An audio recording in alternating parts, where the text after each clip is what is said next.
Upbeat, adventurous music plays in a land of ancient tales and divine interventions. There lived a man named Balaam, known far and wide for his ability to bless and curse. Balaam's reputation had spread across the desert sands, but little did he know, his greatest adventure was about to begin, one that would involve a stubborn donkey, a persistent king, and a message from God himself.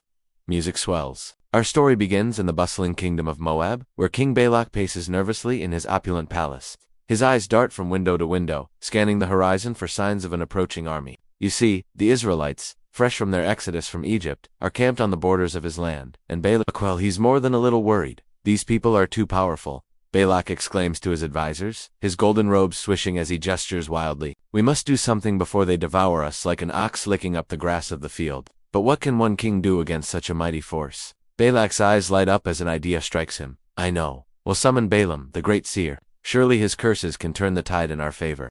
And so, messengers are dispatched across the desert, their camels kicking up clouds of dust as they race to find the renowned prophet. Meanwhile, in a modest home on the outskirts of a distant city, we find Balaam tending to his faithful donkey. He's a man of simple tastes, with a wild mane of curly hair and a beard that would make any hipster jealous. As he brushes his donkey's mane, little does he know that his world is about to be turned upside down. The messengers arrive in a flurry of excitement, their words tumbling out in a rush. Balaam, King Balak of Moab, requests your presence. He needs you to curse a people called the Israelites. He'll pay handsomely for your services. Balaam strokes his beard thoughtfully. I cannot simply curse anyone I please, he replies. I must consult with God first. Stay the night, and I'll have an answer for you in the morning. That night, as Balaam sleeps, a divine voice speaks to him in a dream. Do not go with these men, God warns. You must not curse these people, for they are blessed. Come morning, Balaam relays the message to the disappointed messengers. But King Balak is not one to give up easily. He sends another group, even more impressive than the first, with promises of great riches and honor. Again Balaam seeks God's guidance. This time, he receives a surprising answer. You may go with them, God says, but do only what I tell you. And so, our intrepid prophet sets out on his journey, saddling up his trusty donkey. But God, seeing the intent in Balaam's heart, is not pleased. He sends an angel to block the path, invisible to all but the donkey. Now, here's where things get really interesting. As Balaam and his donkey approach a narrow path between two vineyard walls, the donkey suddenly veers off course, crushing Balaam's foot against the wall. Ouch, you stupid animal! Balaam cries out, whacking the poor donkey with his staff. But the donkey, seeing the angel blocking their path, refuses to budge. This happens not once, not twice, but 3 times. Each time, Balaam grows more frustrated, until finally, in a moment that would make any Pixar film proud, the donkey turns its head and speaks. Why have you beaten me these 3 times? The donkey asks, its voice a perfect blend of indignation and confusion. Balaam, too shocked to question the fact that his donkey is talking, replies, because you've made a fool of me. If I had a sword in my hand, I'd kill you right now. The donkey, showing more wisdom than its master, calmly responds, am I not your own donkey, which you have always ridden? To this day? Have I been in the habit of doing this to you? No, Balaam admits, sheepishly. It's at this moment that God opens Balaam's eyes, and he sees the angel standing in the road with a drawn sword. Balaam falls to the ground, his face pressed against the dusty earth. Why have you beaten your donkey? The angel asks, its voice resonating with divine authority. I have come here to oppose you because your path is a reckless one before me.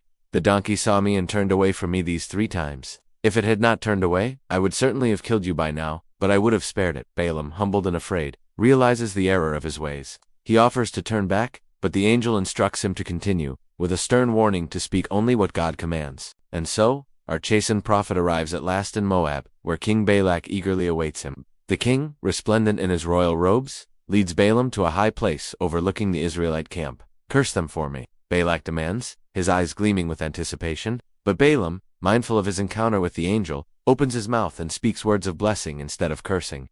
How can I curse those whom God has not cursed? He proclaims. How can I denounce those whom the Lord has not denounced? King Balak is furious. He takes Balaam to another vantage point, hoping for a different result. But again Balaam blesses the Israelites instead of cursing them. This happens not once, not twice, but 3 times. Each time Balaam's blessings grow more eloquent and powerful, much to Balak's increasing frustration. Finally, in a moment of divine inspiration, Balaam delivers a prophecy about the future of Israel and its neighbors. His words, filled with poetic beauty, speak of a star coming out of Jacob and a scepter rising out of Israel. As Balaam finishes his prophecy, King Balak's face turns as red as a pomegranate. I called you to curse my enemies, he shouts, but you have blessed them these 3 times. Now leave at once and go home.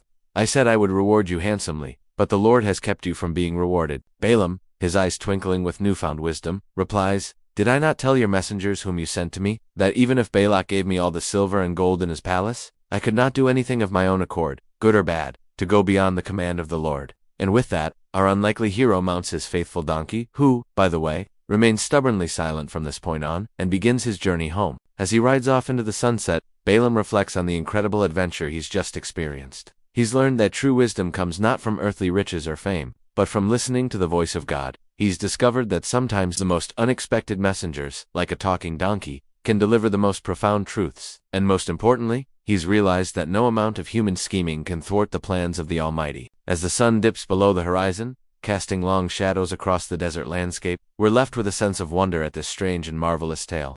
It's a story that reminds us to keep our eyes and ears open for divine guidance, even when it comes from the most unlikely of sources. And who knows, maybe the next time your pet gives you a particularly meaningful look, you might want to pay attention. After all, in a world where donkeys can talk and prophets can learn humility, anything is possible. Music swells to a triumphant finale, and so, dear viewers, ends our tale of Balaam, Balak, and the talking donkey, a story of pride and humility, of curses turned to blessings, and of the mysterious ways in which God works. Until next time, keep your eyes open for miracles. They might just be hiding in plain sight. Music fades out.